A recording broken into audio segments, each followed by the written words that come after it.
Hi, I'm Winston. The local body elections are coming up. So I thought, why don't we just interview some of the candidates to see, why are they running and kind of who they are as people. All this week is going to be the Central Ward candidates, which is the most competitive ward in Christchurch. Today, Wednesday, is Raf Manji. So enjoy getting to know these candidates. They're not, super hard questions. And they're, about 15 minutes long at the most. And be sure to vote in the local elections because the local elections are so important. Thanks for watching and here's the interview.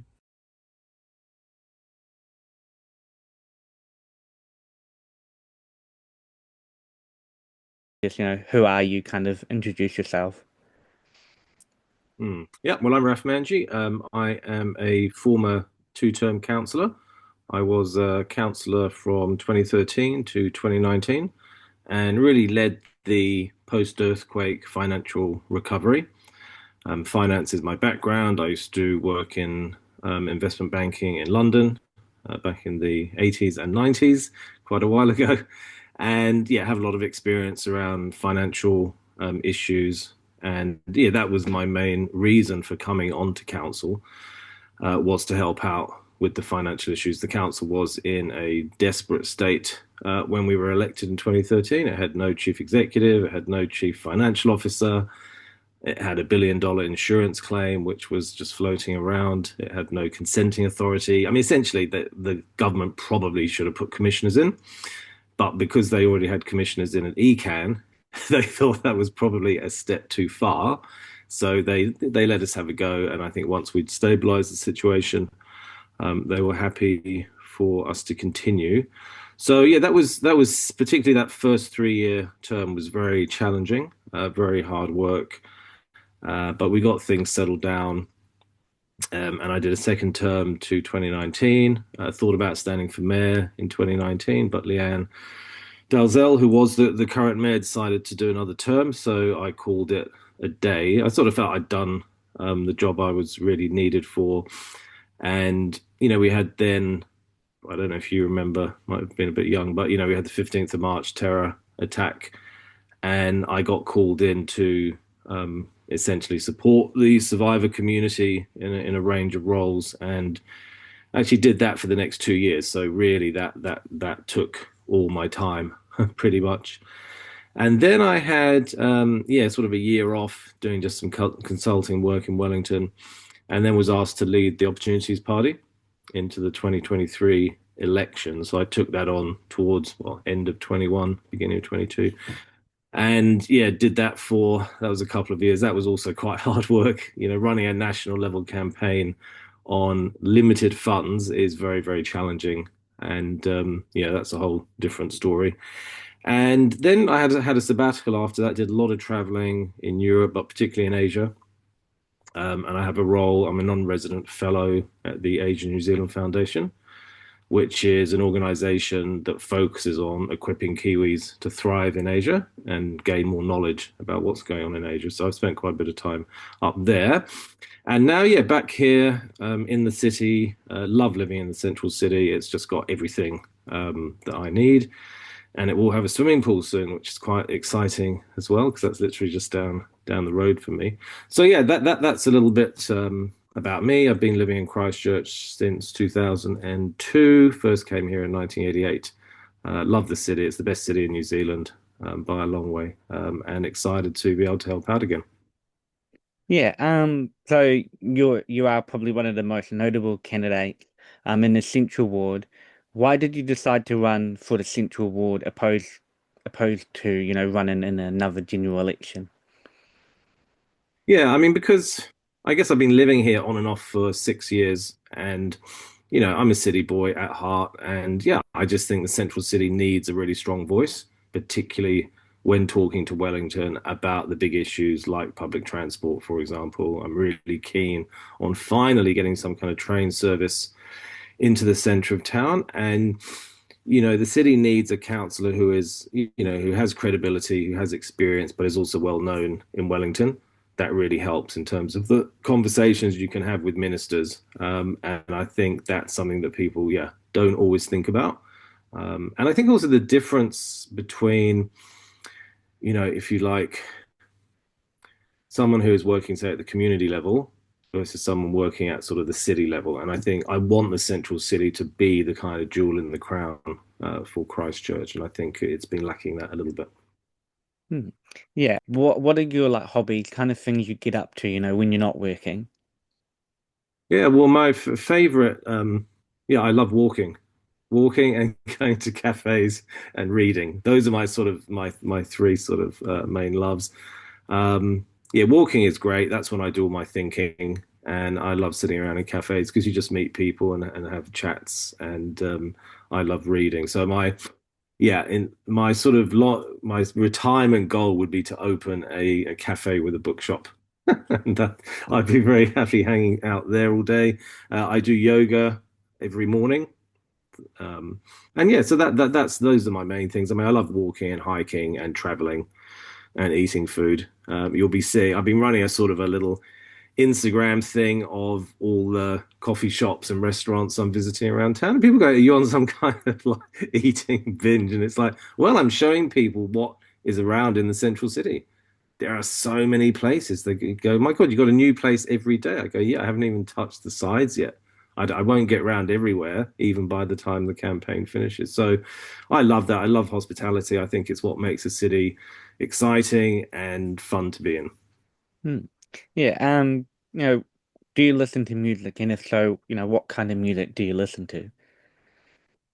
Yeah, it's a good question. I mean, I tend to be, yeah, kind of indie chill kind of music is my thing, kind of beach vibes. I'm not really a contemporary, I will just basically click on a playlist, like whatever, play, chill. I mean, I do. What did I listen to the other night? I love Aldous Harding. She's very good. So yeah, really stuff, jazz, blues, a bit of indie, nothing too heavy. I mean, I was a bit of a disco funk guy from the 80s, but so occasionally listen to that as well. So yeah, pretty much everything except heavy metal, which I don't really like. Hmm. What would you say is the best thing about Christchurch? I think it's the geography. I mean, it's just such an accessible place. It's so easy to get around.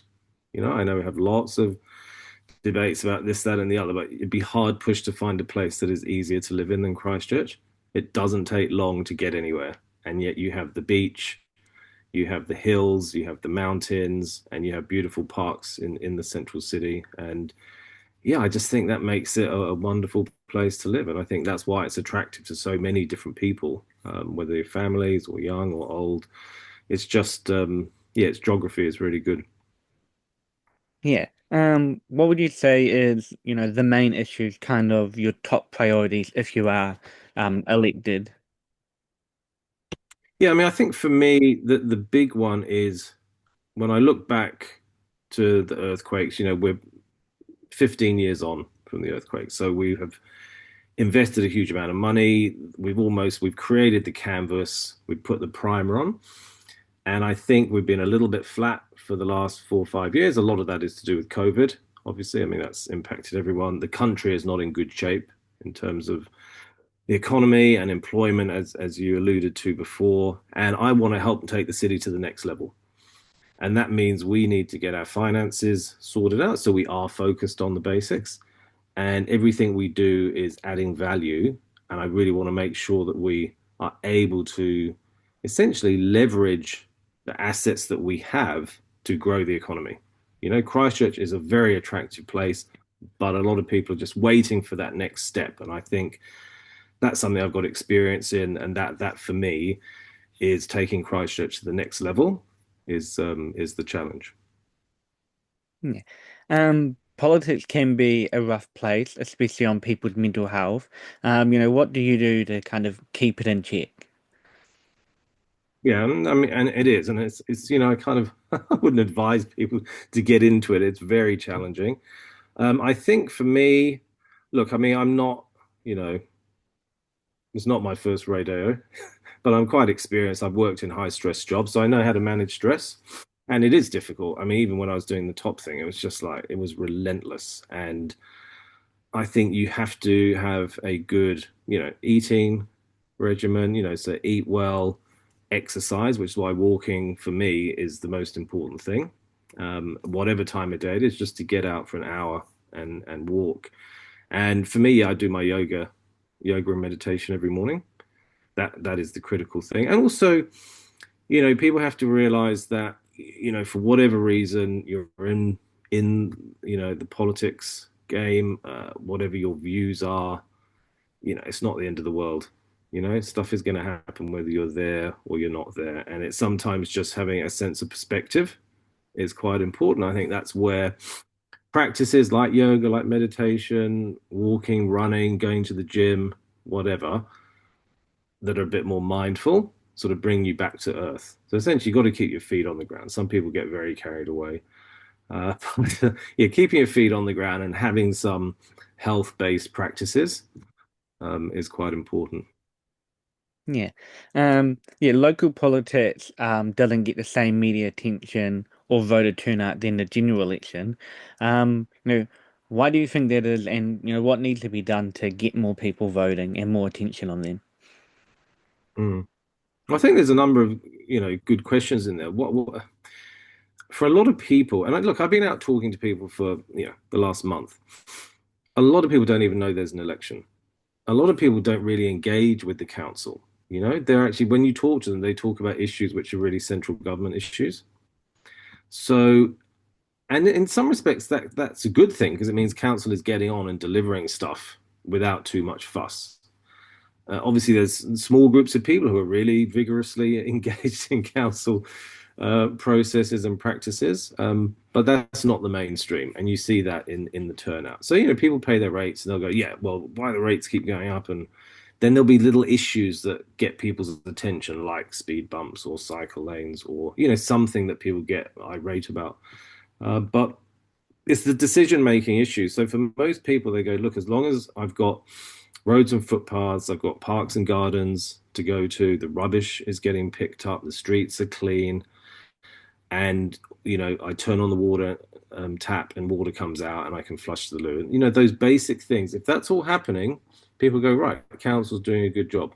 I've got libraries, I've got community centres and parks and all the rest of it. So for a lot of people, there's not a lot of decision issues where they think I've got to be involved in this stuff.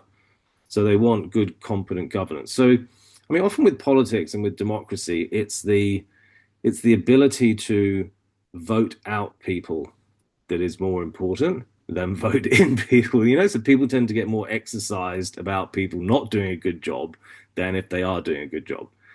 So so it can be challenging to get people interested. And there's also a sense that councils really don't have that much power. Someone runs for mayor and says this, that, and the other, but they're just one vote around the table, and they can't actually really do that much compared to, say, a President Trump who has extreme executive power, and whatever he says, he can make happen. So then people go, why do I get interested in it? As long as I'll vote for someone I think, yeah, that person is fine, or I know that person, or whatever. So it's challenging. Having said that, I think in this term, and another reason I'm quite interested in being involved now, is there will be significant local government reform. It's been coming for a while. I think COVID sort of delayed it, and we should be really clear that COVID has been an exceptional life-changing event for a lot of people, and structurally, as we saw 100 years ago with the Spanish flu, it has huge knock-on effects. So there's been a lot of delayed stuff because of COVID. And what local government looks like from here, I think, is an interesting conversation. I've been involved in tons of working groups around it.